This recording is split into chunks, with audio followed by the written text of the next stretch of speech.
Saudara sekalian, kita bersama-sama akan meneruskan pembahasan kita identitas Kristus dari surat 2 Korintus.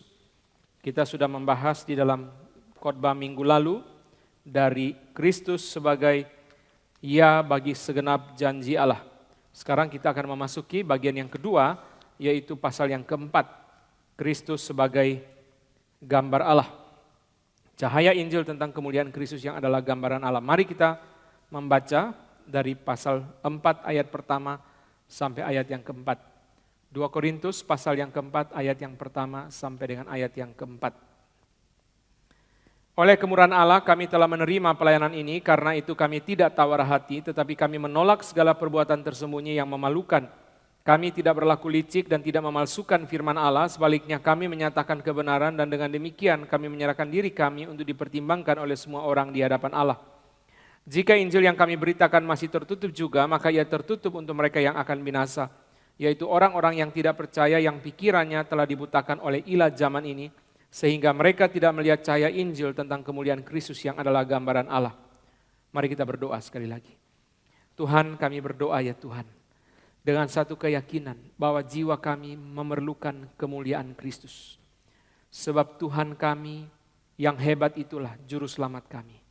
Biarlah kiranya ya Tuhan, Roh Kudus memperkenalkan kepada kami, sehingga kami bertumbuh dalam pengenalan yang benar akan anak Allah. Kami bertumbuh dalam kepenuhan Kristus, sehingga hati kami seperti hati Kristus. Pikiran kami dikuasai oleh pikiran Kristus, di mana kami boleh mengaku Kristus sebagai Tuhan dalam hati kami, menguduskan Kristus sebagai Tuhan dalam hati kami, dan kami taat. Setelah kami melihat kemuliaan Kristus yang dibukakan oleh firman Tuhan dan oleh Roh Kudus, kami boleh semakin takluk kepada Kristus, semakin takjub dan semakin taat kepada Kristus. Kami berdoa ya Tuhan, kiranya Tuhan mengulurkan tangan-Mu untuk menolong kami pada pagi hari ini. Dalam nama Tuhan Yesus kami berdoa, amin. Saudara sekalian, Paulus di dalam surat 2 Korintus banyak menghadapi kesalahpahaman yang ada pada jemaat terhadap pelayanan dia. Terutama saudara sekalian, Paulus dihina kerasulannya. Sebenarnya dari surat 1 Korintus kita sudah menemukan akan fakta itu. Dan juga dalam surat 2 Korintus lebih jelas lagi, karena dia membukakan kepada jemaat banyak sekali klarifikasi yang diberikan. Dari khotbah minggu lalu kita sudah lihat saudara, ada klarifikasi tentang mengapa Paulus mengadakan perubahan di dalam rencananya. Lalu saudara sekalian, di dalam surat 2 Korintus itu Paulus juga memberikan saudara banyak penjelasan karena berkaitan dengan provokasi-provokasi yang dilakukan oleh rasul-rasul palsu terhadap jemaat. Sehingga jemaat mulai percaya terhadap apa yang dikatakan oleh rasul-rasul palsu, dan mereka mencurigai pelayanan Paulus, mereka meragukan kerasulan Paulus. Sampai Paulus mengatakan, hidupmu dalam Tuhan adalah meterai kerasulanku, itu dalam 1 Korintus pasal ke-9. Maka saudara, di sini Paulus memberikan beberapa statement yang berkenaan dengan pelayanan dia. Yaitu saudara, Paulus berkata bahwa oleh kemurahan Allah kami menerima pelayanan ini, karena itu kami tidak tawar hati. Dia sadar dia tidak layak untuk melayani. Kalau Tuhan beri kepada dia kesempatan untuk melayani, itu kemurahan Allah. Dia terima, dia syukuri, dan dia tidak protes. Dia tahu ada resiko-resiko yang harus dialami. Dia tahu dia harus memikul salib atas pelayanan yang Tuhan percayakan. Dia terima semua itu. Karena dia sadar bahwa dia tidak layak menerima pelayanan ini. Oleh kemurahan Allah kami telah menerima pelayanan ini. Yang kedua, saudara, dia juga menyatakan komitmen dia dengan terbuka, dengan jujur kepada jemaat. Kami menolak segala perbuatan tersembunyi yang memalukan. Tidak ada. Kami tidak simpan dosa, tidak sembunyikan dosa, tidak sembunyikan ketidakbenaran, ya apa adanya. Jujur di hadapan Tuhan dan di hadapan jemaat, kami tidak berlaku licik, tidak memalsukan firman Allah, sebaliknya kami menyatakan kebenaran, dan dengan demikian kami menyerahkan diri kami untuk dipertimbangkan oleh semua orang di hadapan Allah. Dia terbuka. Inilah saya melayani di hadapan Tuhan, di hadapan manusia dengan jujur, terbuka, tidak ada yang tidak benar yang kami sembunyikan. Semualah beginilah, dengan terbuka di hadapan Tuhan dan di hadapan jemaat. Lalu Paulus harus bicara juga ayat yang ketiga dan ayat yang keempat, khususnya berkaitan dengan tudingan daripada rasul palsu dan juga jemaat, bahwa ternyata pelayanan Paulus kurang berhasil. Buktinya apa dianggap pelayanan Paulus kurang berhasil? Karena banyak yang diinjili tetapi banyak yang tidak mau percaya. Paulus melayani tapi orang tidak mau percaya. Paulus memberitakan Injil tapi orang menolak Injil dia. Sedangkan rasul-rasul palsu ketika memberitakan Injil, banyak yang bertobat, banyak yang terima, saudara. Ya jelas tentunya rasul palsu itu ajaran sesat diberitakan banyak yang terima. Kenapa, saudara? Karena ajaran rasul palsu itu adalah ajaran Injil yang sudah berkompromi, yang sudah kompromi, saudara. Injil yang sudah disesuaikan dengan keinginan orang banyak, sehingga jelas, saudara, ketika diberitakan orang banyak akan terima. Seperti yang kita lihat di dalam gereja-gereja pada hari ini. Paulus bilang tidak, jikalau Injil yang kami beritakan masih tertutup juga, maka ia tertutup untuk mereka yang akan binasa. Yaitu orang-orang yang tidak percaya, yang pikirannya telah dibutakan oleh ilah zaman ini, sehingga mereka tidak melihat cahaya Injil tentang kemuliaan Kristus yang adalah gambar Allah. Saya akan mulai dari pasal keempat, saudara, bagian yang terakhir lebih dulu, sebelum kita masuk kepada pasal keempat ayat ketiga. Khotbah hari ini akan berfokus hanya kepada ayat ketiga dan keempat, tapi kita akan mulai dari ayat yang keempat, bagian yang terakhir, saudara. Sehingga mereka tidak melihat cahaya Injil tentang kemuliaan Kristus yang adalah gambar Allah. Di dalam Injil itu ada cahaya, saudara, yang nyata tentang kemuliaan Kristus. Dalam khotbah kemarin di Speak saya katakan, saudara, bahwa dalam penginjilan itu, saudara, kepada orang yang belum percaya sekalipun, Tuhan Yesus dipermuliakan. Karena kita waktu menginjili kita menyatakan kehebatan Tuhan Yesus kepada orang yang belum percaya. Kita berkata Yesus satu-satunya juru selamat, dia tanggung dosa manusia, dia bangkit, dia menang atas kematian, dia menang atas dosa, menang atas maut, menang atas dunia. Orang yang percaya kepada Tuhan Yesus diampuni dosanya, diperdamaikan dengan Bapa, dapat hidup kekal dan sebagainya. Ada cahaya Injil, saudara, dalam Injil ada cahaya tentang kemuliaan Kristus. Dalam Injil ada cahaya yang memancarkan kemuliaan Kristus. Jadi Injil yang benar-benar, saudara, Injil yang sejati itu, Injil yang sejati itu, saudara sekalian, adalah memperlihatkan kepada kita kemuliaan Kristus. Injil yang sejati, saudara, dalamnya ada cahaya yang menyatakan betapa hebatnya Kristus. Itu sebabnya, saudara sekalian, Injil yang sejati atau tidak itu, saudara lihat dari di dalamnya ada cahaya kemuliaan Kristus atau tidak. Paulus berkata dalam Roma pasal yang pertama ayat 1 sampai dengan yang keempat itu, saudara, Injil Allah, saudara, tentang Yesus yang lahir sebagai keturunan Daud yang dibangkitkan, saudara, bahwa dia adalah Yesus Kristus Tuhan kita, anak Allah. Injil yang sejati di dalamnya ada cahaya kemuliaan Kristus. Ini syarat, saudara, daripada Injil yang sejati. Di dalamnya ada cahaya kemuliaan Kristus dan itu, saudara, adalah tunggal cahaya kemuliaan Kristus yang tidak bercampur dengan cahaya-cahaya lain. Kalau ada cahaya-cahaya lain, saudara, maka di situ kemuliaan Kristus, saudara, pancarannya seperti lampu mobil yang tertutup oleh lumpur. Ada gangguan, tidak bisa bercahaya dengan terang karena ada gangguan yang menutupi kaca lampu daripada mobil. Itu sebabnya pada mobil-mobil mewah dikasih itu, saudara, wiper di dalam lampu, di depan lampu itu. Cahaya, saudara, Injil sejati berisi cahaya kemuliaan Kristus yang di dalamnya, saudara, menyatakan betapa hebatnya Kristus, menyatakan, saudara, bahwa jasa-jasa Kristus bagi keselamatan manusia, bagi pengampunan dosa manusia, tidak ada jalan lain. Harus hanya melalui Tuhan Yesus. Di dalam Injil ada cahaya tentang kemuliaan Kristus. Nah, orang yang di dalam dosa, saudara, tertutup, dia tidak bisa lihat. Tidak bisa lihat, saudara, ada selubung, nanti kita akan lihat dalam bagian kedua dan bagian ketiga, ada selubung yang menutupi sehingga dia tidak bisa melihat cahaya kemuliaan Kristus yang ada dalam Injil. Ketika Injil diberitakan kepada dia, saudara, dia responnya lain. Dia respon yang lain, saudara. Saudara memberitakan Injil biar orang yang menginjili itu pengkhotbah yang hebat, pengkhotbah yang berapi-api, saudara, belum tentu dia respon. Selubung itu nanti dalam bagian kedua dan ketiga, saudara. Selubung itu, saudara sekalian, yang menutupi bukan hanya, saudara, selubung seperti sekarang masker. Ada masker yang harga Rp2.000, tapi ada masker, saudara, saya baca di internet 50 juta harganya. Selubung itu sama, saudara. Selubung dari orang kaya, dari orang miskin ada selubungnya. Saudara, orang pintar ada selubungnya, orang bodoh. Nanti kita lihat dalam bagian kedua, ada selubungnya. Sehingga mereka tidak bisa melihat cahaya kemuliaan Kristus yang dipresentasikan dalam Injil. Maka Charles Hodge bilang, saudara, ketika Injil dipresentasikan dengan jelas, orang masih tidak bisa lihat. Berarti he is lost. Dia hilang. Sudah begitu jelas, saudara, kemuliaan Kristus, dia tidak bisa lihat, saudara. Nanti kita akan bahas itu, saudara. Pemberitaan tentang salib adalah kekuatan Allah bagi orang yang diselamatkan, tapi bagi orang yang binasa itu kebodohan. Dia nggak bisa lihat cahaya kemuliaan Kristus. Injil yang sejati, saudara, isinya apa? Isinya menyatakan saudara betapa hebatnya. Dari manapun, saudara, kalau dengar khotbah Billy Graham, dari aspek apapun dia khotbah, saudara, dari pernikahan, dari hidup kekal, saudara, dari apapun saja dia khotbah, saudara, di dalamnya akan bicara mengenai kemuliaan Kristus. Satu kali Billy Graham berkhotbah, saudara, begitu sedikit orang yang maju ke depan. Lalu ketika dia pulang, saudara, dia berbicara dengan seorang Jerman yang sangat spiritual sekali. Dia tanya, kenapa begitu sedikit yang maju ke depan? Lalu orang Jerman itu bilang sama dia, Billy, you didn't preach the cross. Billy Graham berkata, I never forget. Satu kali saya dibilang, saya tidak pernah lupa seumur hidup saya. You didn't preach the cross. Kamu tidak khotbahkan salib, kamu tidak mengisi Injilmu dengan cahaya kemuliaan Kristus.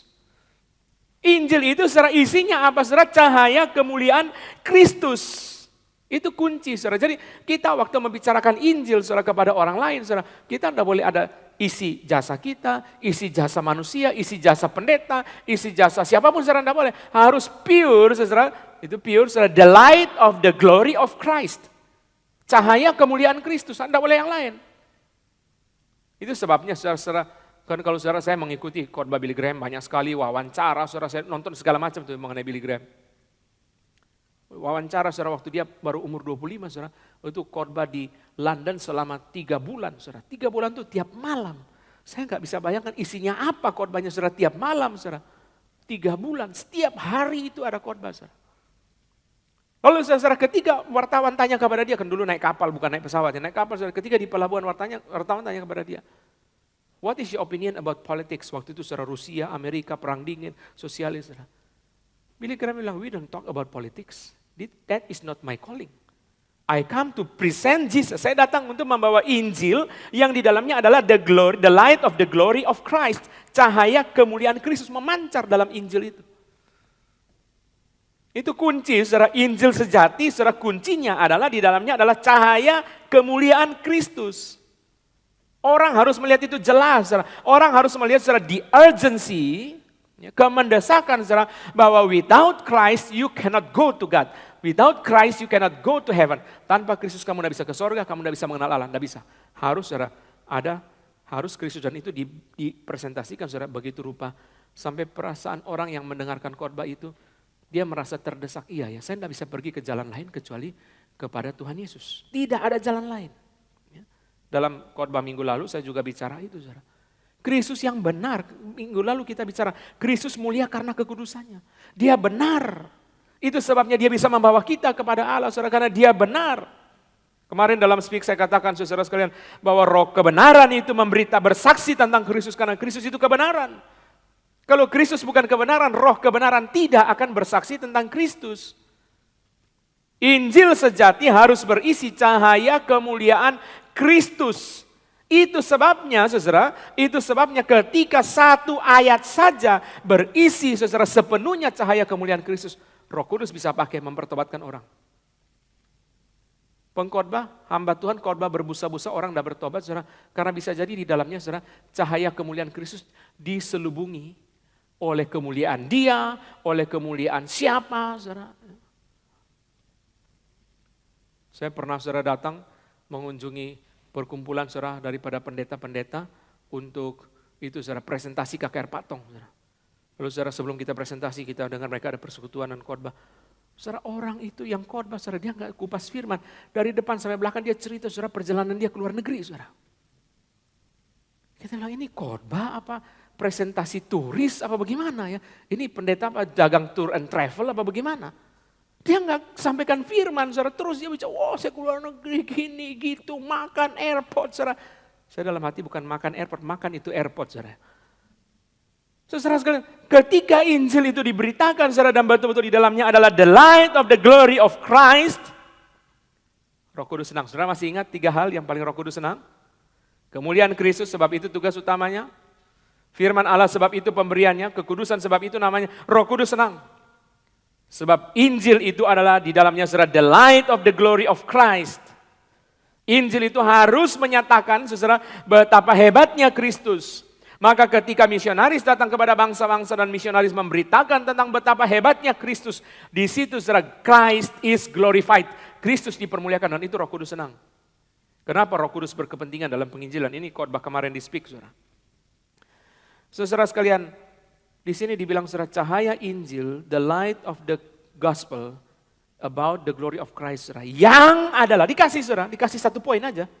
Cahaya Injil tentang kemuliaan Kristus, saudara, ayat yang keempat B itu, hanya satu poin, yaitu gambar Allah, saudara. Gambar Allah, the image of God, gambar Allah. Cuma satu poin. Cuma satu poin. Heran, saudara sekalian, kenapa dia tidak bicara Kristus sebagai Allah? Tuhan Yesus kan sekaligus dua, Allah dan gambar Allah. Tuhan Yesus sekaligus Allah, sekaligus gambar Allah. Kenapa saudara sekalian Paulus hanya bicara Yesus sebagai gambar Allah? Karena Paulus mau bilang, saudara, Yesus sebagai gambar Allah saja, orang berdosa tidak bisa melihat, apalagi sebagai Allah, lebih tidak bisa lihat lagi. Hati mereka tertutup, sehingga mereka tidak bisa melihat cahaya Injil tentang kemuliaan Kristus yang adalah gambar Allah. Kristus sebagai Allah, mereka tidak bisa lihat. Gambar Allah saja mereka tidak bisa lihat, apalagi Allah. Apa artinya, saudara? Kristus sebagai gambar Allah. Mari kita akan explore bagian ini, saudara. Saudara, mari kita buka Yohanes 1 ayat 18. Yohanes pasal pertama ayat yang ke-18. Mari kita buka. Yohanes pasal pertama ayat yang ke-18. Saudara sekalian, tidak seorang pun pernah melihat Allah, tetapi anak tunggal Allah yang ada di pangkuan Bapa, dialah yang menyatakannya. Saudara, Yohanes pasal pertama, ayat pertama sudah beritahu kita pada mulanya adalah firman, firman itu adalah Allah dan firman itu bersama dengan Allah. Pada mulanya adalah Allah. Dia sudah bicara, saudara, firman, anak Allah itu, saudara, dia sudah bicara di pasal pertama, ayat pertama. Kedua, ketiga. Lalu saudara sampai ayat 14 dia bicara inkarnasi, firman itu menjadi daging. Sampai ayat 18 dia bicara revelation, saudara. Pasal pertama sudah beritahu, ayat pertama 2, 3 sudah beritahu bahwa firman itu Allah, firman itu mencipta. Itu berarti sudah jelas bicara Yesus itu sebagai Allah sejati. Mulai pasal pertama, ayat pertama sampai ketiga Yohanes. Firman itu Allah bersama dengan Allah dan dia adalah Allah, dia mencipta, saudara, ayat ketiga. Sampai ayat yang ke-14, saudara, firman itu menjadi daging, Yohanes 1 ayat 14, sampai Yohanes 1 ayat 18, tidak seorang pun melihat Allah, tetapi anak tunggal Allah yang ada di pangkuan Bapa, dialah yang melihat, menyatakannya. Berarti saudara, tidak mungkin orang bisa mengenal Allah kecuali mengenal Kristus. Tidak ada jalan lain, ini ayatnya. Jadi ayat ini saudara sedang bicara tentang saudara Tuhan Yesus sebagai satu-satunya juru selamat.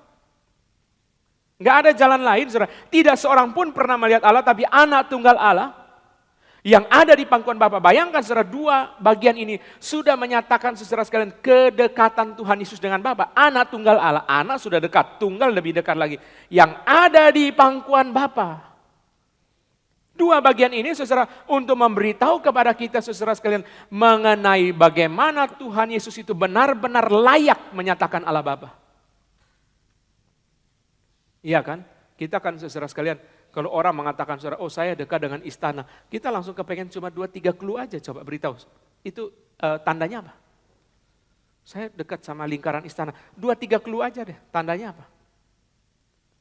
Kalau dibilang sekarang saya telepon ya, langsung kepala sekretariat presiden yang angkat, nih saya telepon ya. Wah kita percaya ya, kita percaya. Ini nomor teleponnya ada, saya telepon, langsung dia yang angkat. Kita kepengen tahu, saudara, dia itu betul dekat sama istana, apa sih tandanya? Saudara tidak bisa bilang pakai jam istana, jam yang ada gambar istana, saudara, dicetak mungkin 50.000 piece kali dibagi-bagi, saudara. Jadi orang dulu di kampung, saudara, kalau menipu orang, saudara pakai jam yang ada lingkaran gambar istana, saudara. Oh, lalu saudara, mau jadi bupati, mau jadi apa? Jadi camat, saudara. Lalu orang percaya, saudara, karena dia tidak pernah lihat jam begitu. Sekarang di mana, saudara, di Rawamangun juga bisa cetak jam begitu, saudara. Sekarang Yesus itu dekat dengan Bapa, saudara. Apa setelah ayat pertama, 2, ketiga sudah begitu jelas Yesus adalah Allah, saudara. Ayat 18 bicara anak tunggal Allah, sudah anak tunggal lagi, saudara. Yang ada di pangkuan Bapa, dialah yang menyatakan. Anak tunggal Allah, saudara, yang ada di pangkuan Bapa, dia yang menyatakan. Lalu saudara dibilang lagi, saudara, dia yang menyatakan itu bahasa Yunaninya sangat indah karena bahasa Yunaninya adalah exegesato. Exegesato itu kata dasar daripada kata exegesis. Exegesis. Kalau orang belajar Alkitab, saudara, ketika dia belajar Alkitab, saudara, dia exegesis. Exegesis itu artinya apa? Gali keluar. Makna yang tersembunyi dalam Alkitab, yang kita nggak ngerti, orang exegesis, dia gali keluar. Maka ketika Tuhan Yesus menyatakan Bapa di sini saudara ayat 18, dia mengeksegesis Allah Bapa. Wah, ini luar biasa saudara. Anak tunggal Allah yang duduk di pangkuan Bapa, dialah yang berhak, dialah yang mampu, dialah yang mau, yang berotoritas untuk mengeksegesis Allah Bapa. Yang lain tidak boleh. Kenapa saudara? Kenapa Yesus yang mampu, yang berhak, berotoritas untuk mengeksegesis Allah Bapa, yang memperkenalkan Allah Bapa, yang membawa keluar Allah Bapa tampak kepada kita? Karena ada dua syarat di situ. Anak tunggal Allah yang ada di pangkuan Bapa. Anak tunggal Allah yang ada di pangkuan Bapa. Itu syaratnya saudara, bahwa Yesus berhak, berotoritas, mampu untuk mengeksegesis, memperkenalkan Allah Bapa itu kepada dunia. Kalau enggak begitu enggak bisa saudara. Selain itu enggak bisa. Enggak ada satu orang pun saudara yang bisa memperkenalkan Allah Bapa itu kepada dunia. Enggak bisa. Apa syaratnya? Apa haknya dia? Maka saudara, ayat ini seringkali luput dari perhatian banyak orang. Bahwa ayat ini sedang bicara saudara tentang Tuhan Yesus sebagai satu-satunya jalan. Orang tidak sadar ketika membaca ayat ini saudara. Ada syaratnya. Yesus berhak, Yesus berotoritas, dia mampu. Sebagai orang yang menyatakan Bapa, yang memperkenalkan Bapa, yang membawa Bapa saudara yang keluar. Nanti Kolose 1 ayat 15 kita akan lihat berikutnya saudara. Yesus sebagai the image of the invisible God, gambar dari Allah yang tidak kelihatan, dia bisa menyatakan kenapa dia anak tunggal Allah, dia duduk di pangkuan Bapa. Itu sebabnya saudara dalam Yohanes pasal ke-14, Filipus berkata, Tuhan tunjukkanlah Bapa itu kepada kami, itu sudah cukup.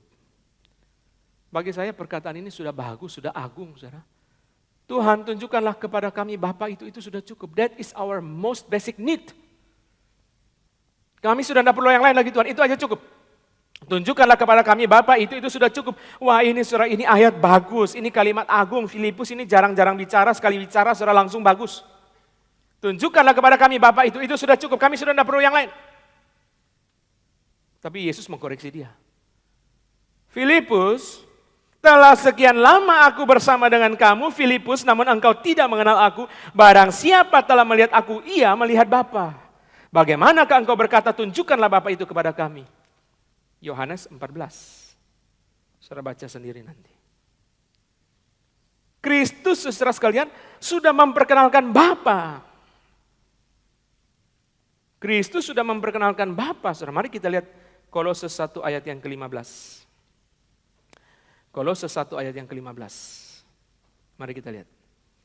Ia adalah gambar Allah yang tidak kelihatan, yang sulung lebih utama dari segala yang diciptakan.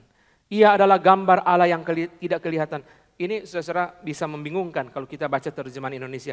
Yang tidak kelihatan itu Allahnya atau gambarnya saudara. Tapi Inggrisnya jelas sekali. The image of the invisible God. Gambar dari Allah yang tidak kelihatan. Maka saya kasih kata dari. Gambar dari Allah yang tidak kelihatan. Yang tidak kelihatan itu Allah saudara. He is the image of the invisible God. Dia adalah gambar dari Allah yang tidak kelihatan. Maka saudara F.F. Bruce mengatakan ini revelation. Saudara. Kristus sebagai gambar Allah itu revelation. Itu sebabnya Tuhan Yesus adalah wahyu khusus. Tuhan Yesus adalah wahyu khusus. Saudara kenapa? Karena Tuhan Yesus memperkenalkan Allah yang sejati kepada kita. Saudara sekalian Kristus itu, saudara, dia sendiri Allah. Sudah pasti dia Allah. Tapi saudara Kristus juga memperkenalkan dia adalah gambar Allah. Image of the invisible God karena dia berinkarnasi. Karena dia berinkarnasi. Dia memperkenalkan Allah itu kepada kita. Sehingga Kristus itu adalah wahyu khusus.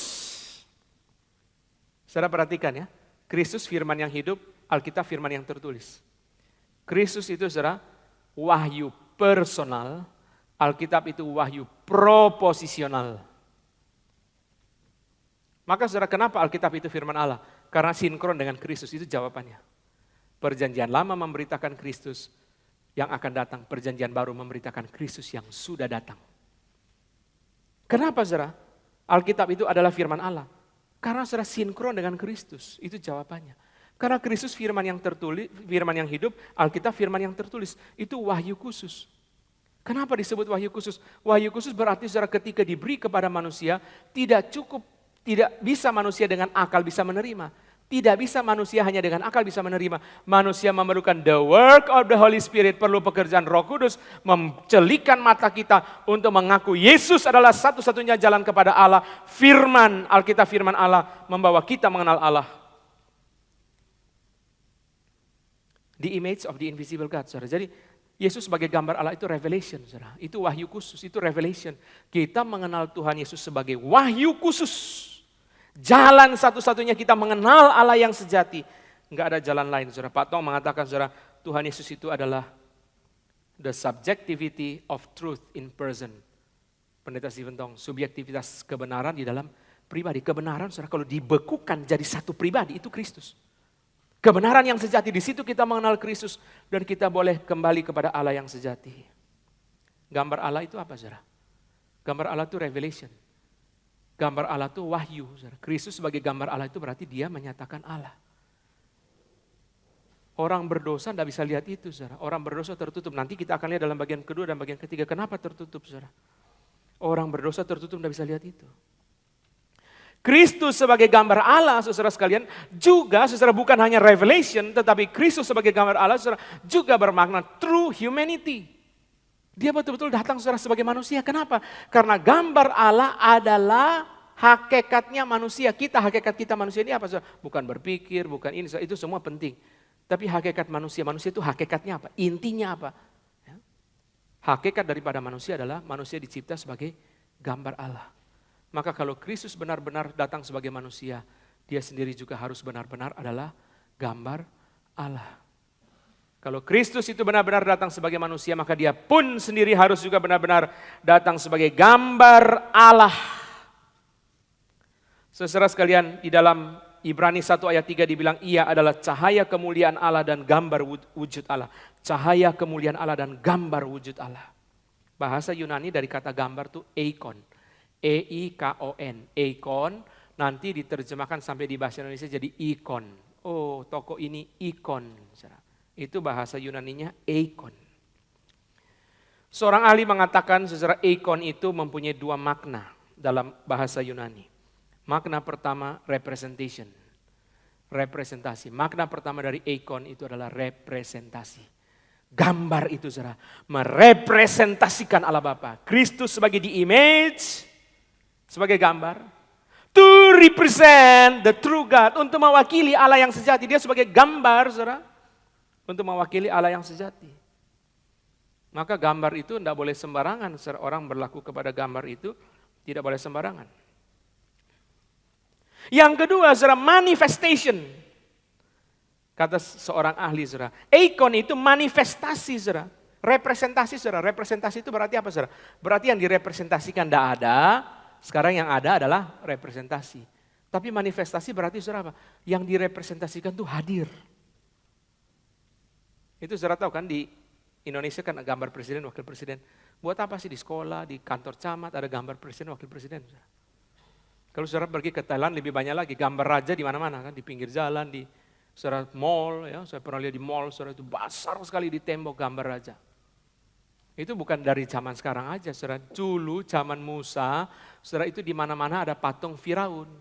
Itu saudara to represent and to manifest. To represent, saudara, berarti apa, saudara? Ini patung ini mewakili. Tapi to manifest, saudara, berarti apa? Yang diwakili hadir secara nyata melalui apa? Itu loh. Patung itu.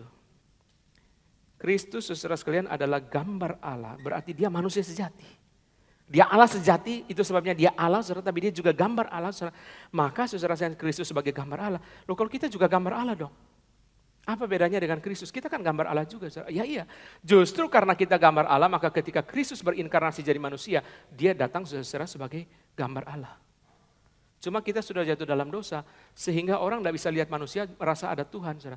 Orang tidak bisa melihat manusia to represent and to manifest the true God. Tidak bisa. Ya, manusia sudah jatuh dalam dosa, perang, berantem, dan sebagainya. Saudara. Bedanya, saudara, adalah Kristus itu, saudara ya. Kristus itu, saudara. Ini kalau stempel, saudara. Ini stempel ya. Kristus itu, saudara, mata stempelnya.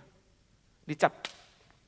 Ini mata stempel, saudara. Ini Dicap gini saudara, mata stempel sama stempelan yang di kertas itu saudara, itu sama apa beda?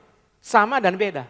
Gambarnya sama, cap sama, tapi saudara sekalian, yang di sini tidak bisa dipakai stempel yang lain lagi, tidak bisa saudara. Harus ke sini, mata stempel.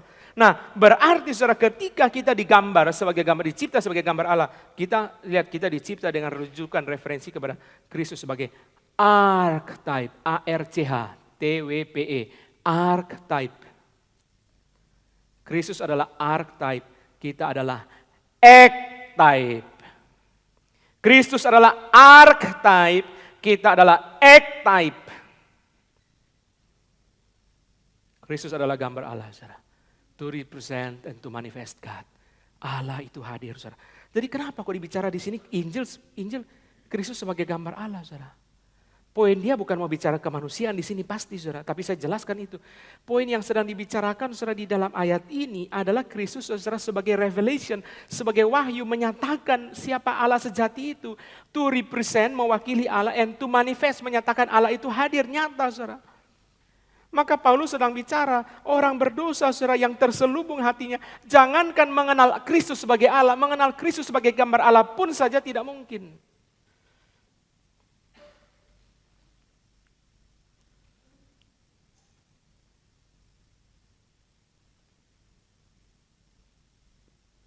Nah, maka saudara, karena itu saudara Kristus adalah cahaya kemuliaan, Injil yang mengisi cahaya kemuliaan Kristus yang adalah gambar Allah saudara. Karena itu saudara sekalian, karena itu saudara, berarti kita mengerti hanya satu-satunya jalan orang mengenal Allah sejati, melalui Kristus, tidak ada lain. Injil sejati tadi saya sudah jelaskan di depan, harus berisi cahaya kemuliaan Kristus. Injil sejati isinya tidak boleh campur yang lain. Tuhan tidak berkenan kepada Injil yang campur kehebatan pendeta. Ya. Maka kadang-kadang saudara, pekerjaan Tuhan yang besar seringkali Tuhan pakai hamba Tuhan yang biasa. Karena kalau pakai hamba Tuhan yang terlalu hebat, saudara, campur. Saudara. Orang waktu melihat dia, wah memang ya khotbahnya hebat, orangnya hebat kok. Ya. Maka saya dalam khotbah beberapa minggu lalu saya bilang, saudara, great revivalist itu saudara kebanyakan tidak ada gelar doktor. Satu-satunya yang ada doktor itu John Sung, cuma di tengah jalan dia buang gelarnya saudara. John Sung saudara dipanggil, Pak Tong kemarin bilang kan, oleh Beijing University, dia dipanggil saudara oleh itu nuklirnya China untuk bekerja di dalam bagian nuklir daripada China. Sebab dia lulus PhD dalam bidang kimia dari Ohio State University. Dia nggak mau saudara, waktu dia pulang itu dia sudah menyerahkan diri menjadi hamba Tuhan. Injil harus berisi cahaya kemuliaan Kristus. Injil harus berisi cahaya kemuliaan Kristus. Yang di dalamnya, saudara sekalian itu saudara murni cahaya kemuliaan Kristus. Tidak boleh campur dengan cahaya kemuliaan siapapun. Tidak boleh campur dengan cahaya kemuliaan manusia manapun. Tidak boleh. Harus berisi hanya cahaya kemuliaan Kristus. Itu baru namanya Injil yang sejati. Mari kita berdiri. Saya mau ajak saudara nyanyi. Coba, ada kuasa dalam darahnya. Main DJ, bisa nggak? Mari kita berdiri, kita nyanyi, baru kita terus khotbahnya. Main DJ coba, referennya aja. Ada kuasa dalam darahnya. Ada kuasa dalam darahnya, darah domba Allah.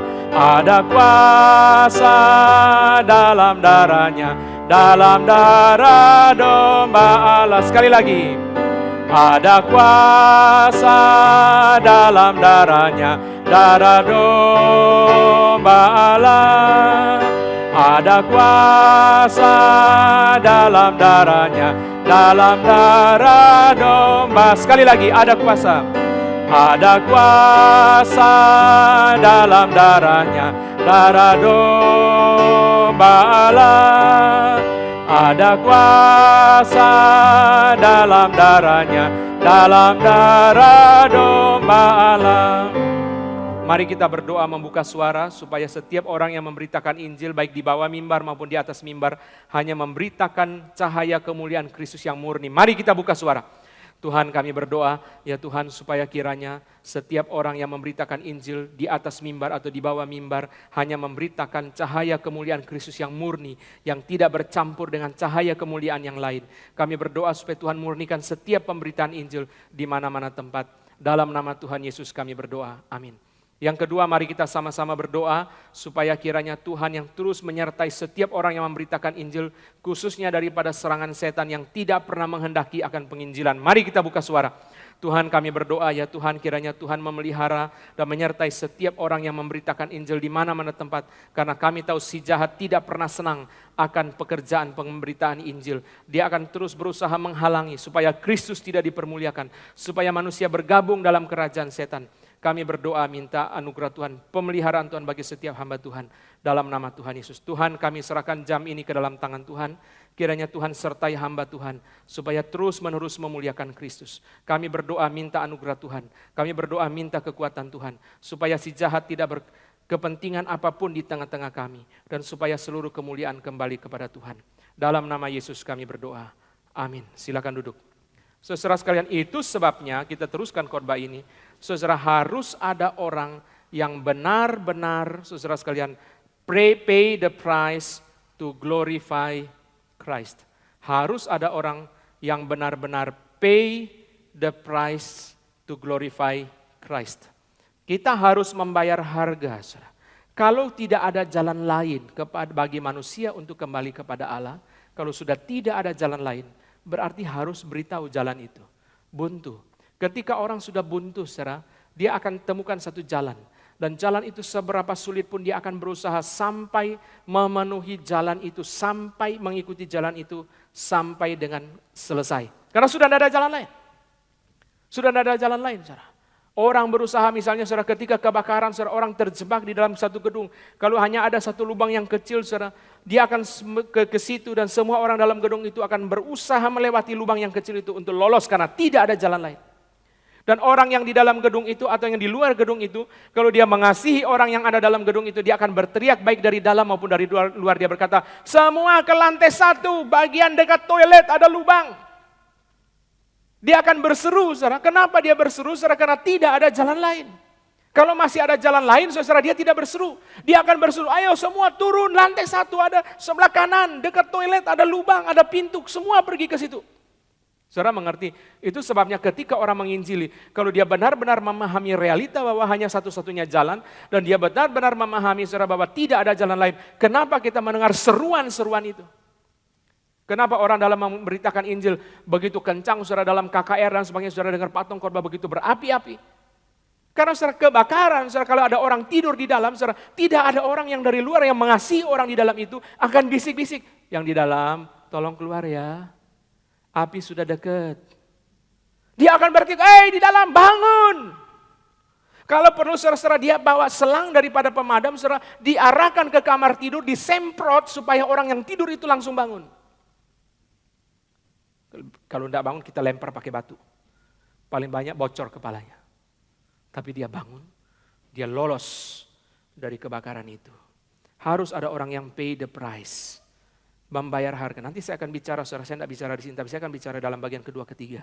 Bagaimana, saudara, kita sendiri pay the price untuk membawa Injil itu mulai dari rumah tangga kita sampai kepada orang lain yang ada di luar sana. Tapi mari kita lihat dari Paulus dulu. Mari kita lihat Kisah Rasul 9. Mari kita buka. Kisah Para Rasul pasal yang ke-9. Kisah Para Rasul pasal yang ke-9. Kisah Para Rasul pasal yang ke-9. Kita melihat, saudara sekalian, Paulus bagaimana Tuhan memimpin dia untuk membayar harga. Kisah Rasul pasal ke-9. Setelah Paulus diselamatkan, ia menjadi buta. Kita sudah tahu peristiwa ini. Tuhan menyuruh seorang bernama Ananias untuk pergi dan menumpangkan tangannya ke atasnya supaya ia dapat melihat lagi. Ayat 11 dan 12. Kisah 9 ayat 11 dan 12. Sekarang ayat 13. Kisah 9 ayat 13. Ananias menjawab Tuhan, Tuhan, dari banyak orang telah kudengar tentang orang ini, betapa banyaknya kejahatan yang dilakukannya terhadap orang-orang kudus-Mu di Yerusalem. Dan ia datang kemari dengan kuasa penuh dari imam-imam kepala untuk menangkap semua orang yang memanggil nama-Mu. Ananias, saudara, sebenarnya apa sih niat dia? Dalam pemahaman saya, saudara, Ananias, saudara sekalian, sebenarnya dia ketika bicara kepada Tuhan, bagi saya, saudara, Ananias ini sedang takut. Tuhan, saya sudah dengar dari banyak orang, ini orang jahat, dia datang dengan kuasa penuh. Jangan-jangan saya pergi tumpangi tangan dia, akhirnya, saudara, dia cekik saya. Ananias sedang menceritakan saudara suatu suara ketakutan kepada Tuhan. Dia lagi bicara saudara suara ketakutan ini. Tapi Matthew Henry membacanya lain saudara. Bagi Matthew Henry saudara, Ananias sedang menceritakan kelemahan kejelekan Paulus kepada Tuhan. Maka Matthew Henry mengatakan kalau Tuhan jawab, Tuhan akan ngomong, "Hei Ananias, tidak perlu kau beritahu kepadaku kelemahan Paulus sebab aku lebih tahu kelemahan dia daripada kamu. Aku lebih tahu kejahatan dia daripada kamu. Tidak perlu kamu cerita kelemahan Paulus kepadaku. Aku lebih tahu kejahatan Paulus ketimbang kamu." Kalau saudara sekalian diskusi itu berhenti, langsung sampai di ayat 15, Tuhan berkata kepada Ananias, "Pergilah sebab orang ini adalah alat pilihan bagiku untuk memberitakan namaku kepada bangsa-bangsa lain serta raja-raja dan orang-orang Israel. Aku sendiri akan menunjukkan kepadanya betapa banyak penderitaan yang harus ia tanggung oleh karena namaku." Saudara lihat di sini. Alat pilihan bagiku untuk memberitakan namaku, aku sendiri akan menunjukkan kepadanya betapa banyak penderitaan yang harus ia tanggung oleh karena namaku. Pay the price to present Jesus as the image of the invisible God. Paulus bayar harga. Dalam khotbah, di mana saya lupa, saudara, mungkin di tempat yang lain, saudara. Saudara, kenapa Stefanus melihat kemuliaan Tuhan? Saya tidak bahas itu hari ini. Stefanus melihat kemuliaan Tuhan karena dia bayar harga. Banyak orang ingin melihat kemuliaan Tuhan tapi tidak pernah mau bayar harga. Pay the price to see the glory of God. Kita tidak bicara itu hari ini, saudara. Paulus membayar harga untuk present Jesus as the true image of the invisible God. Kalau hanya satu jalan bagi manusia kembali kepada Allah, yaitu melalui Yesus. Di dawa kolong langit ini tidak ada nama lain diberi kepada manusia beroleh keselamatan kecuali nama Yesus. Maka tidak harus ada orang bayar harga. Bayar harga. Paulus bayar harga supaya bangsa-bangsa lain mendengar nama Yesus. Kita orang tua harus bayar harga supaya anak-anak kita mengenal Tuhan. Kita harus bayar harga, saudara. Kalau kita bawa anak-anak kita pergi jalan-jalan, kita semangat. Kalau ada KKR, kita bawa mereka semangat. Kita harus bayar harga, saudara. Bayar harga. Adakah orang tua saudara yang anaknya masih kecil setiap hari dengan rajin membacakan firman kepada anak-anak itu? Membayar harga saudara untuk memelihara kesaksian. Nanti kita akan bicara soal selubung di bagian kedua. Saudara, membayar harga untuk memelihara kesaksian supaya anak-anak kita jangan terselubung dan tidak bisa melihat cahaya Injil tentang kemuliaan Kristus. Saudara, seluruh Alkitab saudara tidak pernah baca kata alat pilihan. Saudara cari aja, tidak ada. Dari Kejadian sampai Wahyu belum pernah ada kata alat pilihan bagiku. Cuma satu kali di sini. Saudara, kata alat itu saudara, bahasa Yunaninya adalah skeos, S-K-E-U-O-S, skeos. Keos itu artinya bejana. Maka terjemahan yang lebih tepat adalah bejana pilihan bagiku. Tuhan angkat Paulus menjadi bejana pilihan untuk memberitakan nama Tuhan supaya orang di luar sana bisa melihat cahaya Injil tentang kemuliaan Kristus yang adalah gambar Allah. Saudara sekalian, menarik sekali ketika mempelajari kata skeos dalam Perjanjian Baru, saya ketemu 2 ayat yang pakai kata skeos atau bejana. Saudara catat karena kita tidak ada waktu buka semua. Roma 9:21 dan 2 Timotius 2 ayat 21. Dua-duanya ayat 21. Roma 9:21, 2 Timotius 2 ayat 21. Roma 9:21, 2 Timotius 2 ayat 21. Roma 9 ayat 21, saudara sekalian, Paulus berkata, apakah tukang periuk tidak mempunyai hak atas tanah liatnya untuk membuat dari gumpal yang sama suatu benda, suatu skeos, untuk dipakai guna tujuan yang mulia dan suatu benda lain untuk dipakai guna tujuan yang biasa.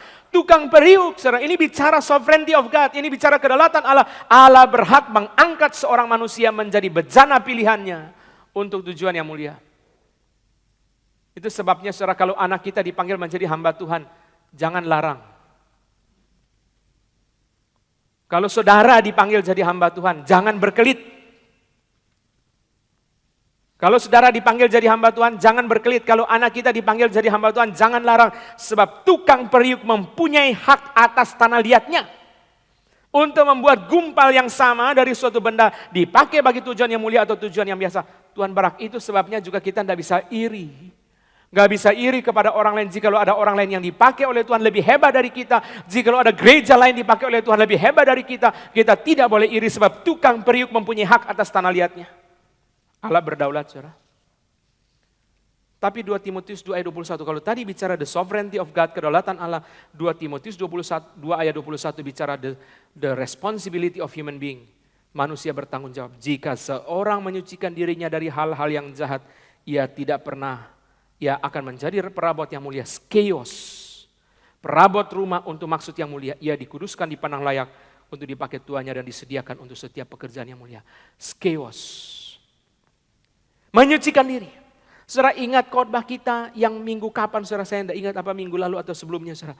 Rasul Paulus berkata, saudara sekalian, atau di khotbah di tempat yang lain, saudara. Terhadap penglihatan yang dari sorga itu tidak pernah aku tidak taat. Terhadap penglihatan yang dari sorga itu tidak pernah aku tidak taat. Kisah para Rasul 26 ayat 19. Kisah para Rasul 26 ayat 19. Setelah Paulus dipanggil oleh Tuhan untuk memberitakan Injil, membawa nama Yesus kepada bangsa-bangsa lain. Terhadap visi yang dari sorga itu tidak pernah aku tidak taat. Dia terus menerus berusaha sedemikian rupa untuk menjalankan panggilan Tuhan dengan setia. Saudara sekalian, harus ada orang yang pay the price to present the gospel, to present the light of the gospel of Jesus Christ as the true image of the invisible God. Harus ada orang yang bayar harga supaya orang lain itu mengenal Kristus. Apa yang saudara bisa lakukan? Saudara lakukan, kemarin saya bicara itu di dalam speak. Saudara lakukan sesuatu supaya orang di sekitar kita bisa mengenal Kristus. Berikan traktat, saudara. Ada orang, saya tidak bisa cerita ini karena sudah dalam sesi yang lain saya sudah bicara, saudara. Ada orang, saudara, yang setiap minggu datang membawa DVD KKR Pak Tong, saudara. Dia berkunjung ke rumah temannya. Karena dia tahu kalau DVD dikasih kepada temannya, temannya pasti buang dan tidak tonton. Dia datang, saudara, kepada temannya. Sebagai sesama teman, nonton yuk. Dia putar DVD KKR Pak Tong, saudara. 1, sesi 2, sesi 3, saudara. Setiap minggu sekali datang, saudara.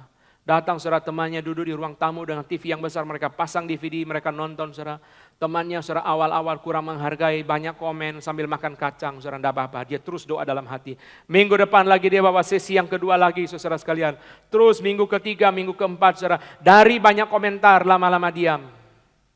Lama-lama air mata menetes. Akhirnya percaya Tuhan Yesus. Bawa pendeta datang. Dibimbing percaya Tuhan Yesus. Lama-lama tanya, Ci, gerejanya di mana? Setelah sekian tahun orang ketemu, sudah dibaptis, sudah melayani.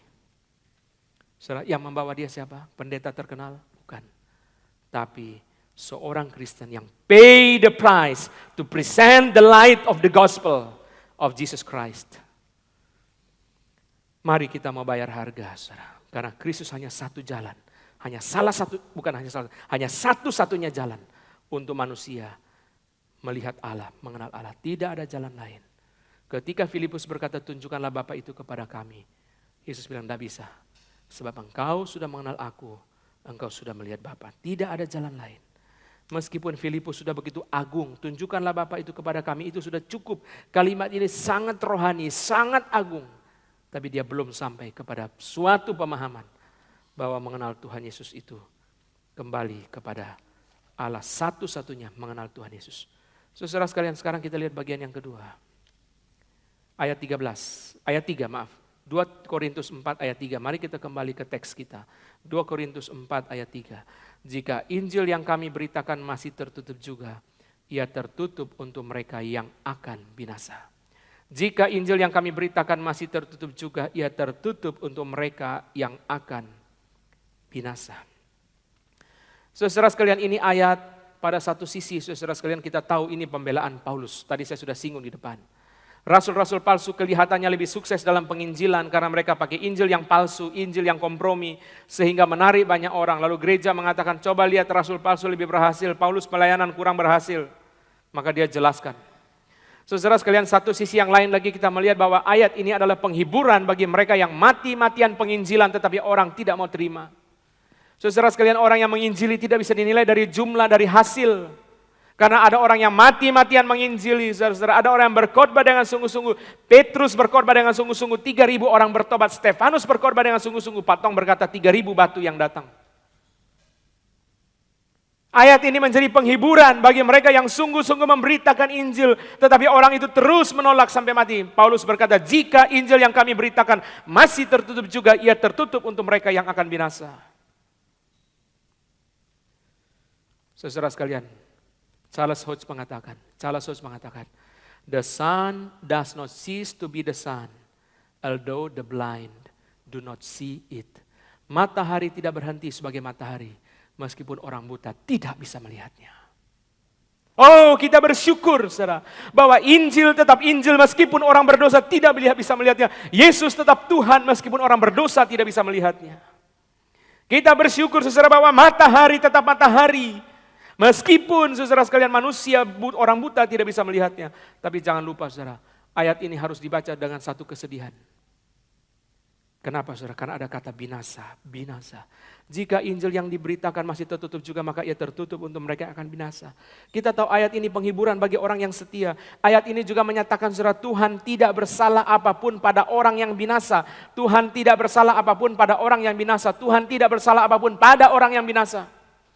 Mari kita buka. Ulangan 24 ayat 16. Mari kita buka. Ulangan 24 ayat 16. Ayat ini akan diulang 3 kali dalam perjanjian lama.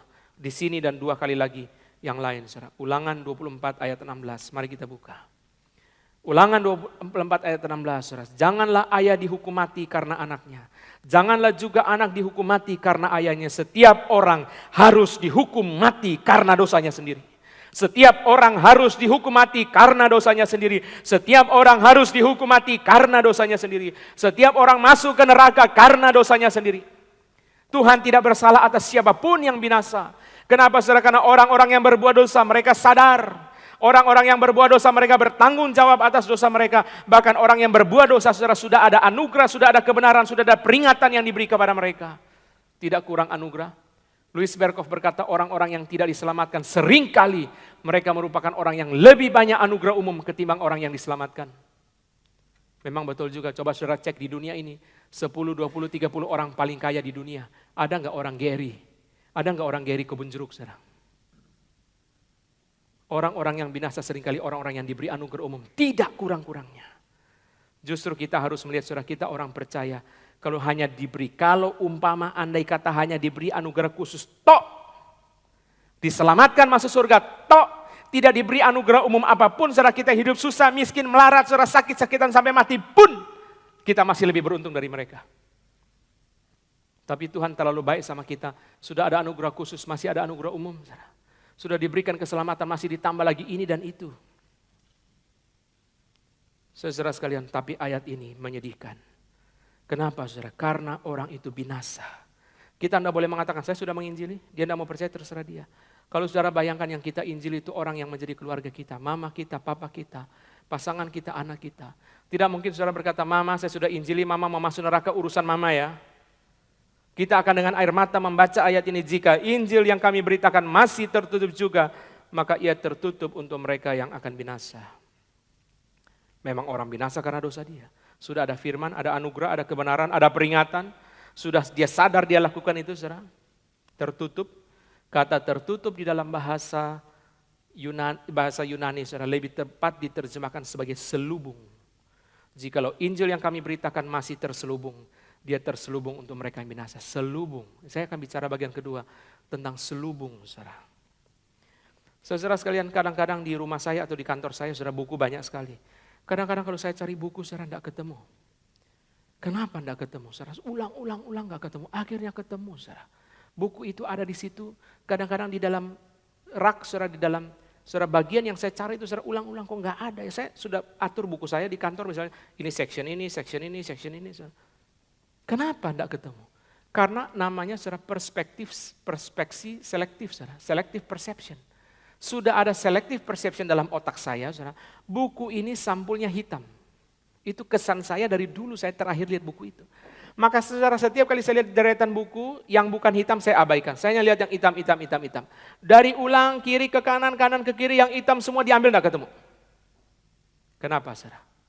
Karena saya lihat pinggirnya hitam saya ambil, bukan. Pinggirnya hitam saya ambil, bukan. Ternyata memang buku itu sampul depan, sampul belakang hitam, tapi sampul pinggirnya merah. Tapi persepsi selektif dalam pikiran saya menghalangi saya untuk mencari buku yang pinggirannya berwarna lain. Itu namanya selubung, saudara. Kenapa orang itu tidak percaya kepada Tuhan Yesus? Ada selubung. Selubung-selubung, saudara sekalian, yang menyelubungi orang itu sehingga dia tidak bisa lihat. Saya akan masuk kepada contoh-contoh sekarang. Mari kita buka 1 Korintus pertama. Mari kita buka. 1 Korintus pasal yang pertama, ayat 18. 1 Korintus pasal pertama, ayat 18. Sebab pemberitaan tentang salib memang adalah kebodohan bagi mereka yang akan binasa. Tapi bagi kita yang diselamatkan, pemberitaan itu adalah kekuatan Allah. Pemberitaan tentang salib memang adalah kebodohan bagi mereka yang akan binasa. Tetapi bagi kita yang diselamatkan, pemberitaan itu adalah kekuatan Allah. Saudara sekalian, kalimat ini akan Paulus lanjutkan di ayat 22 dan 23. Orang-orang Yahudi menghendaki tanda, tapi kami memberitakan Kristus yang tersalib, batu sandungan bagi orang Yahudi. Orang Yahudi menghendaki mujizat. Saudara lihat, mujizat menjadi selubung yang menghalangi orang Yahudi untuk percaya kepada Tuhan Yesus. Orang Yahudi menghendaki mujizat. Itu sebabnya saudara, karena orang Yahudi begitu gandrung kepada mujizat. Orang Yahudi hanya mau saudara mujizat.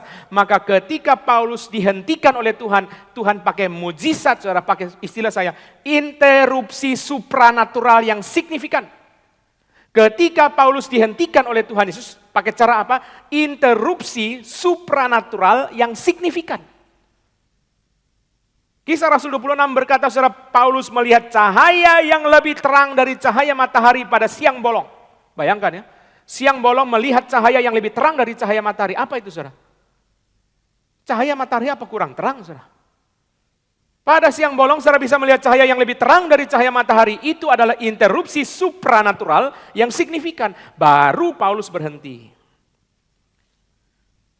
Saudara perhatikan.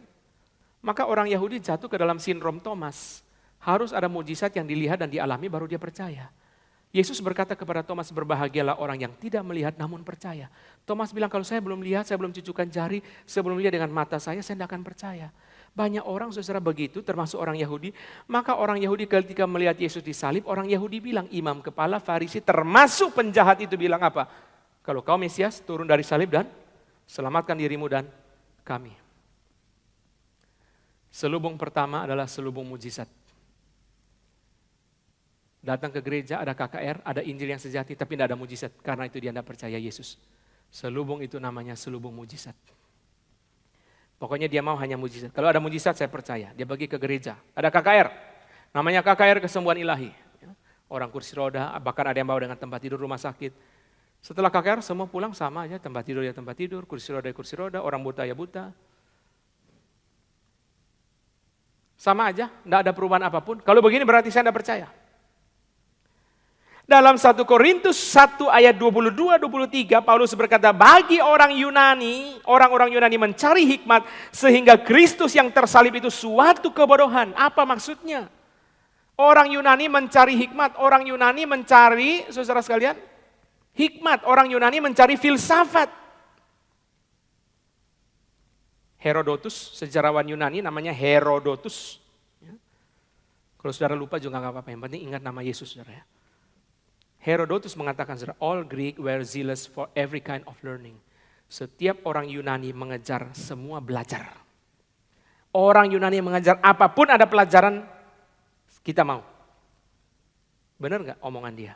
Kisah Rasul 17:21, saudara catat, nanti saudara lihat sendiri. Kisah Rasul 17:21 ngomong begini. Kisah 17:21.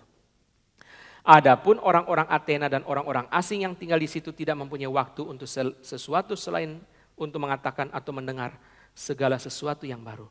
Orang-orang di Athena, orang asing yang tinggal di situ tidak mempunyai waktu untuk sesuatu selain untuk mengatakan atau mendengar segala sesuatu yang baru. All kind of learning, every kind of learning. Kenapa mereka anggap salib kebodohan? Kenapa orang Yunani anggap salib kebodohan? Istilah Yunaninya bukan kebodohan, istilah Yunaninya saudara adalah madness, kegilaan. Maksudnya apa, saudara? Kalau umpama Tuhan Yesus itu benar, tidak bersalah bagi orang Yunani, kok dia disalib, saudara? Ini gila. Maka saudara, bagi mereka kita tidak bisa belajar apapun dari orang gila. Jadi selubung pertama, selubung mujizat. Selubung kedua, selubung apa saudara? Selubung akal ini loh, learning, every kind of learning. Saudara bisa belajar apapun dari orang gila? Enggak bisa. Bagi mereka, orang kalaupun dia benar, dia setia, dia guru, kok bisa sampai disalibkan? Itu madness, itu kegilaan. Kita tidak bisa belajar apapun dari orang gila. Yang ketiga saudara, ini semua contoh ya. Selubung teologi. Selubung teologi. Selubung doktrin. Orang Yahudi percaya satu Allah, satu pribadi. Monoteistik sempit.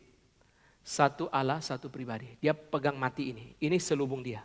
Itu sebabnya saudara bicara Allah Tritunggal, dia tidak bisa terima. Saudara bicara Yesus Nazaret itu Allah, dia tidak bisa terima. Maka kenapa Paulus bunuh orang Kristen? Karena dia pegang mati-matian doktrin orang Yahudi. Satu Allah, satu pribadi, Yahweh. Berkata Yesus orang Nazaret itu Tuhan, penghujatan bagi orang Yahudi. Selubung doktrin. Ini kalau diberi contoh banyak sekali. Gereja dan orang Kristen bisa bikin selubung enggak? Nah ini yang saya mau bicara. Gereja dan orang Kristen bisa membuat selubung. Kita mesti hati-hati. Saudara sekalian contoh. Kalau orang Kristen hidup tidak beres, dia akan membuat selubung. Selubung yang membuat orang itu menolak Injil. Saudara hati-hati. Di rumah saudara ada pembantu. Saudara hati-hati. Di gereja ada orang yang belum Kristen yang kerja di gereja. Di pabrik, di kantor saudara hati-hati. Saudara sekalian kita tidak menjaga kesaksian kita, kelakuan kita, perkataan kita. Saudara. Dia sudah kerja lama dengan kita, saudara, lalu dia satu hari pergi ke tempat lain. Orang injili dia berkata, lu aja gue kenal Yesus. Gue sudah kerja sama orang Kristen, sudah kerja di gereja, sudah kerja sama pendeta, sudah kerja sama majelis, sudah kenyang. Wah kalau di gereja sopan. Tapi kalau di kantor kebun binatang. Kalau di gereja persembahan, wah memberinya royal. Ayo semua ke pulang makan, saya yang bayar. Tapi gaji karyawan ditunda-tunda, dikurang-kurangi, dipotong-potong, ditawar-tawar. Itu kalau karyawan ya, kalau supplier bilang apa? Waduh kalau beli barang ya tawarnya sampai ampun, lalu suruh cicilnya sampai ampun. Lama-lama kita sudah keburu mati sebelum lunas. Sama saudara orang tua saudara dan saya sebagai orang tua, kita yang punya anak, kita harus berhati-hati jangan sampai kita menciptakan selubung-selubung yang menghalangi anak kita mengenal Injil. Selubung itu saudara sekalian bisa membuat mereka tidak melihat cahaya Injil tentang kemuliaan Kristus. Hati-hati saudara. Kenapa orang yang cinta Tuhan, suami istri yang baik, akur, harmonis, tidak cerai. Saudara jangan hanya pikir orang ateis datang dari broken home. Saudara jangan hanya pikir saudara orang yang hidup tidak beres datang dari broken home. Banyak kali orang yang hidup tidak beres datang dari keluarga yang cinta Tuhan, suami istri yang bahagia, cinta Tuhan, rajin pelayanan, sungguh-sungguh. Kenapa anaknya bisa begitu? Karena ada banyak selubung yang dikreasi secara tidak sadar oleh orang tua. Tidak sadar, saudara. Saudara-saudara, kita sebagai orang tua harus pikir setiap hari. Saya berkata kepada saudara, semua orang tua perhatikan. Momen dengan anak, terutama anak masih kecil adalah momen eksistensial. Jangan buang. Orang tua mesti pikir, saudara. Saya kasih contoh begini. Contoh ya, saudara. Selubung pada semua anak, saudara. Itu namanya ketidakadilan. Semua anak itu dapat selubung dari orang tua yang membuat dia benci gereja, benci Kristen. Itu namanya saudara selubung ketidakadilan. Hampir semua, boleh ada selubung yang lain, tapi selubung semua ada di sini saudara. Ada di sini. Itu sebabnya kita harus hati-hati saudara. Ketidakadilan saudara. Seorang anak tanya sama papanya, papa ini anak perempuan kedua dari dua anak perempuan. Anak perempuan pertama, anak perempuan kedua. Anak perempuan kedua tanya sama papanya, papa apa betul saya anak kandung? Loh, ngawur tanya gitu. Ya pastilah anak kandung. Kalau saya anak kandung, kenapa 75% baju saya dari Cici? Karena orang tua saudara sayang bajunya. Sayang buat dompet papa mama, tapi buat dia tidak. Selubung itu bikin dia benci. Oh begini ya orang Kristen ya. Begini ya, yang katanya siang hari malam Alkitab terus ya. Dia simpan. Anak yang cerewet itu berkat Tuhan. Semua, 1, 2, 3. Anak yang cerewet itu berkat Tuhan. 1, 2, semua orang tua ngomong ya, orang tua yang enggak ngomong bertobat. 1, 2, 3, anak yang cerewet itu berkat Tuhan. Kalau dia diam saja, saudara enggak tahu. Kalau dia cerewet, saudara dia ngomong. Saudara kasih dia laptop, sudah macet, rusak kok kasih. Bagus dong dia ngomong, kalau dia enggak ngomong dia simpen dalam hati. Ya. Besok saudara kamu sudah jadi orang tua, dia kasih saudara sekalian bubur expired. Saudara bilang, kenapa sih kamu anak puhau ya, kasih papa mama bubur expired. Dulu saya laptop juga rusak kok dikasih ke saya. Anak pertama foto 4 album, anak kedua foto 2 album. Anak pertama 4 album, anak kedua tinggal 2 album, anak ketiga tinggal kenangan saudara ya. Kenapa saudara? Repot, kamera rusak, belum sempat beli kamera. Alasan ada gak? Alasan orang tua itu alasan orang tua. Sakit hati anak tidak bisa saudara. Maka Paulus berkata dalam Kolose 3, hai bapak-bapak jangan sakiti hati anakmu supaya jangan tawar hatinya. Itu Kolose 3 saudara. Hai bapak-bapak jangan sakiti hati anakmu supaya jangan tawar hatinya. Saudara banyak ateis itu datang dari keluarga Kristen. Saudara karena kita orang tua tidak sadar menciptakan selubung. Tadi saya sudah kasih beberapa contoh. Ada perintah, nggak ada teladan. Papa mamanya saudara cerewet, berikan ini itu, aturan itu saudara. Sendiri nggak beres. Seperti saudara lihat di internet baru rame berapa hari ini saudara. Di kota mana saudara sekalian, semua pejabat tampil di billboard besar-besar. Wajib pakai masker. Semua yang foto di situ nggak ada yang pakai masker saudara. Lalu orang marah-marah, apa-apaan ini? Suruh wajib pakai masker semua di situ, bupati apa segala semua nggak ada yang pakai masker. Saudara, orang tua ada perintah, nggak ada teladan. Orang tua ada tuntutan, tidak ada pengertian, saudara. Kalau salah dicaci maki, dikritik, nasihati, saudara, suruh berdiri kaki sebelah, semua dijalankan. Tapi kalau bagus tidak pernah dipuji. Banyak orang tua puji anak setelah anak sudah pahit baru puji. Anak bilang apa? Pujian palsu. Maka saudara sekalian, berarti saudara momen eksistensial itu, orang tua mesti sadar setiap momen saudara. Sekarang puji. Sekarang ini puji, saya kadang-kadang ngomong dalam hati saya, sekarang puji. Kadang saya bilang sama istri saya, sekarang puji. Puji sekarang. Kalau kamu gak puji sekarang, terlambat nanti. Dia akan hitung terus. Gila ya, salah dikritik terus ya. Baik gak pernah dipuji. Dia gak pernah belajar filsafat politik, dia gak pernah belajar soal teori keadilan. Tapi yang namanya injustice itu sejak manusia jatuh dalam dosa sangat peka. Bermuka dua. Saudara di rumah, saudara maki-maki, di gereja sopan, di rumah maki, itu dia tambah benci kepada gereja. Saudara itu kumpulan orang munafik semua. Lalu saudara ketika dia sudah pahit begitu dia ketemu temannya, gimana papamu? Oh aktif di gereja, baik gak di rumah? Waduh, itu selubung dilapisi, lapis 2 ya, lapis 2, lapis 3, lapis 4, lapis 5. Lapis pertama pengalaman dia. Dia lihat papanya saudara di rumah itu saudara maki-maki, di gereja sopan-sopan, senyum-senyum. Wah kalau jadi asyir senyumnya saudara seperti malaikat saudara, Gabriel, Mikael, saudara Rafael saudara. Tapi begitu sampai di rumah maki-maki saudara, lubung lapis pertama. Nanti saudara lapis kedua dia ketemu temannya. Papaku di gereja aktif, tapi begini, lapis kedua. Kalau di rumah mama ditonjok, wah lapis ketiga, lapis keempat saudara. Lalu saudara, dia kuliah di kampus mau diinjili. Percaya Yesus ya, ke gereja ya. Saya dengar kata gereja aja muak. Tidak usah Kristen-Kristenan. Lalu saudara kita orang tua, saudara yang tidak ngerti kita maki-maki. Kenapa lu anak kurang ajar? Kenapa Bapak suruh ke gereja lu tidak mau? Saudara makin maki saudara, makin dia dihantar dengan sukarela oleh orang tua jadi ateis. Kita semua orang tua harus mengerikan, saudara, harus dengan gentar di hadapan Tuhan. Ada standar ganda, ada keadilan, tidak ada cinta kasih. Saudara, ada kritikan, tidak ada pujian. Ada perintah, tidak ada teladan. Saudara, ada tuntutan, tidak ada pengertian. Wah, mereka benci, saudara. Kita jadi teladan. Kadang-kadang, saudara, ya, saya kalau pukul anak saya, saudara, sebelum pukul, saya pukul diri saya dulu. Ini papa pukul saya. Kenapa, saudara? To show to them, papa pun bertanggung jawab. Saya pakai penggaris, saya pukul tangan saya. Jadi mereka tahu, papa bertanggung jawab. Bukan secara ada distance. Kadang-kadang saat kita orang tua kurang kreatif, lalu kita pakai andalan apa? Marah, ancam itu andalan kita. Saudara. Sama anak kita tidak kreatif bagaimana membimbing mereka. Saudara anak pintar, cerewet, ya memang cerewet itu puji Tuhan. Selain dia pintar, dia itu ekstrovert. Saudara lebih senang mana? Anak yang diam terus. Ada masalah? Enggak ada. Mau makan? Boleh. Diam terus, saudara. Semua setuju. Oke, saudara. Nanti satu hari dia kumpulin semua, jadi dia lawan semua, saudara. Lebih baik dia cerewet, saudara. Anak cerewet itu puji Tuhan. Anak yang banyak nanya, saudara, semua yang dia baca, dia tumpahkan, itu puji Tuhan. Saudara tahu dia baca apa.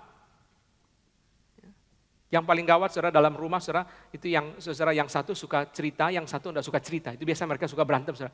Kamu jangan cerita-cerita sama papa. Aku enggak mau main sama kamu lagi. Kenapa, saudara? Karena nanti mereka setelah nonton TV, saudara, dia cerita, tadi ya gini. Wah, pulang dia ancam, saudara, sama yang enggak mau cerita, saudara. Anak yang cerewet itu, saudara, jangan suruh, diam lu.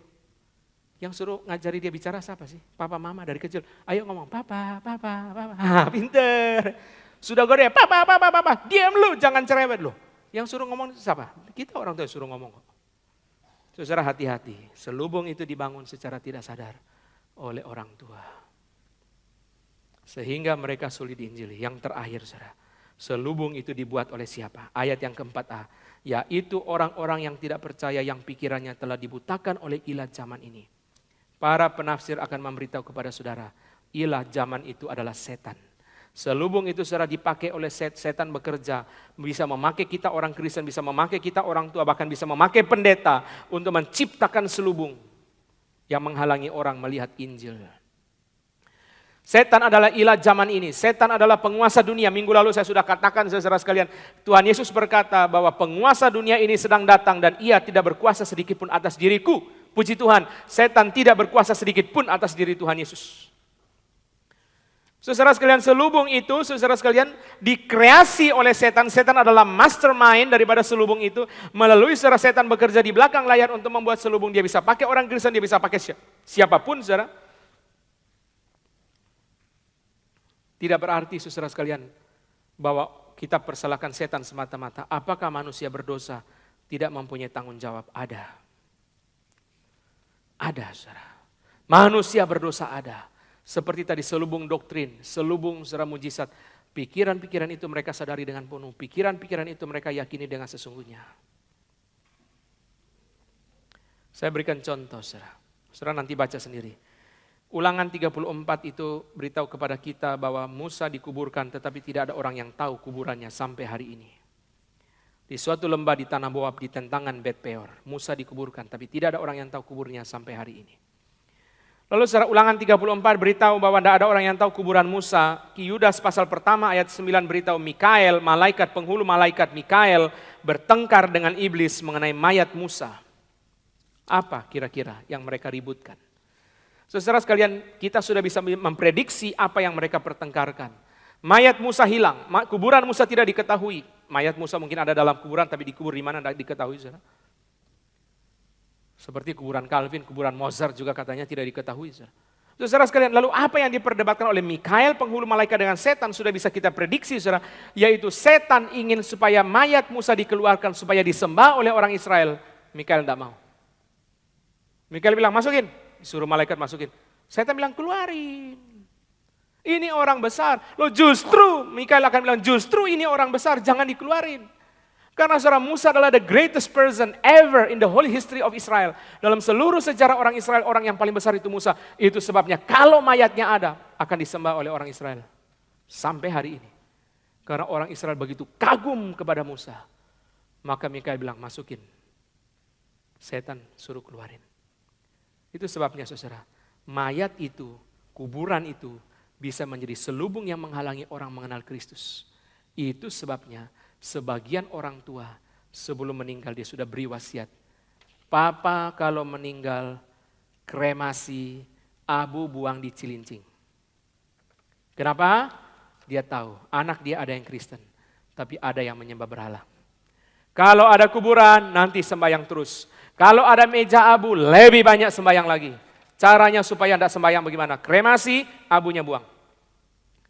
Berarti orang tua itu sudah tahu bahwa ini nanti jadi selubung, bahwa jenazah dia, abu dia, kuburan dia bisa menjadi selubung menghalangi orang mengenali Kristus. Maka disuruh buang. Suruh buang, saudara. Karena setan itu licik, saudara. Sehingga dia bisa pakai segala cara untuk menjadikan selubung, saudara. Saudara sekalian, kelicikan setan sudah dibongkar oleh Alkitab. Alkitab berkata kepada kita, saudara, bahkan setan pun menyamar sebagai malaikat terang. 2 Korintus 11 ayat 14 itu. Tidak usah mengherankan sebab iblis pun menyamar sebagai malaikat terang. Tidak cukup hanya sebagai malaikat, harus malaikat terang. Menyamar sebagai malaikat tok kurang. Jadi setan harus menyamar sebagai malaikat terang. Charles Hodge mengatakan, saudara, menyamar sebagai malaikat terang untuk memberi kesan, saudara, apa? He is coming from the kingdom of light. He is the children of light, saudara. Anak terang, karena Alkitab bicara kerajaan terang, anak terang. Murray Harris mengatakan, saudara, untuk memberi kesan adalah purity and truth. Kemurnian dan kebenaran, maka dia menjadi malaikat terang sehingga menipu Hawa dan menipu orang lain, saudara. Kita mesti berhati-hati, setan itu licik. Mari kita buka, saudara. Ayat yang terakhir kita baca. 2 Tesalonika 2 ayat 9 dan 10. Setiap ayat itu isi hati Tuhan. Kalau saudara dengan hati yang haus, dengan hati yang dahaga, seperti tadi kita baca, jiwa yang lesu, jiwa yang dahaga dipuaskan dengan kebaikan Tuhan. Saya percaya jiwa yang dahaga juga dipuaskan oleh firman. 2 Tesalonika 2 ayat 9 dan 10. 2 Tesalonika 2 ayat 9 dan 10. Kedatangan si pendurhaka itu adalah pekerjaan iblis dan akan disertai rupa-rupa perbuatan ajaib dan tanda-tanda mujizat palsu dan dengan rupa-rupa tipu daya terhadap orang-orang yang harus binasa karena mereka tidak menerima dan mengasihi kebenaran yang dapat menyelamatkan mereka. Setan bisa pakai mujizat untuk menipu manusia. Dia licik, saudara, dia akan bangun selubung-selubung yang kreatif untuk membuat manusia terhalang, saudara. Bahkan bisa pakai mujizat, bahkan bisa pakai pendeta, bisa pakai gereja, bisa pakai orang tua sekalipun. Kita mesti berhati-hati, saudara. Kunci menang terhadap setan adalah menerima dan mengasihi kebenaran yang telah menyelamatkan kita. Menerima dan mengasihi kebenaran yang telah menyelamatkan kita. Menerima dan mengasihi kebenaran yang telah menyelamatkan kita. Kita orang percaya pasti menang atas setan. Tapi saudara, kita harus berhati-hati. Orang yang belum percaya, jangan tambah sulit percaya gara-gara selubung yang kita buat. Orang yang belum percaya jangan sampai tambah sulit percaya karena selubung yang kita buat. Di belakangnya setan memakai kita, mengkreasi selubung-selubung itu sehingga orang tambah sulit. Terakhir, saudara, kita tidak sempat buka 3 ayat ini, saudara. Tapi ini adalah Trinitarian solution for Satan.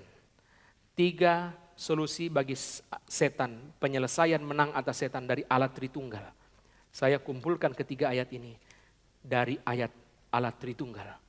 Pertama, saudara, 1 Yohanes 3 ayat 8. Nanti saudara baca sendiri. 1 Yohanes 3 ayat 8. 1 Yohanes 3 ayat 8. Barang siapa yang tetap berbuat dosa, berasal dari iblis. Sebab iblis berbuat dosa dari mulanya. Untuk inilah anak Allah menyatakan dirinya supaya ia membinasakan perbuatan-perbuatan iblis itu. Untuk inilah anak Allah menyatakan dirinya di atas kayu salib di dalam kematian dan kebangkitan untuk membinasakan perbuatan-perbuatan iblis. Ini keyakinan kita, saudara. Barang siapa percaya kepada Tuhan Yesus tidak mungkin dikuasai oleh setan. Tidak mungkin dia bisa dirasuki oleh setan. Tidak mungkin, saudara. Setan tidak bisa merebut jiwa orang percaya. Karena Kristus anak Allah sudah menyatakan diri dan membinasakan perbuatan-perbuatan iblis itu. Ini keyakinan kita. Maka bergantunglah kepada belas kasihan Kristus. Kedua, tadi anak Allah, sekarang Roh Kudus. Saudara sudah tahu ayat ini. Ayat yang kedua saudara sudah tahu. 1 Yohanes 4 ayat 4. 1 Yohanes 4 ayat 4. Kamu berasal dari Allah anak-anakku dan kamu telah mengalahkan nabi-nabi palsu itu. Sebab roh yang ada di dalam kamu lebih besar dari roh yang ada di dalam dunia. Jangan takut ya. Roh yang ada di dalam kamu lebih besar dari roh yang ada di dalam dunia. Yang terakhir, saudara, Yakobus 4 ayat 7.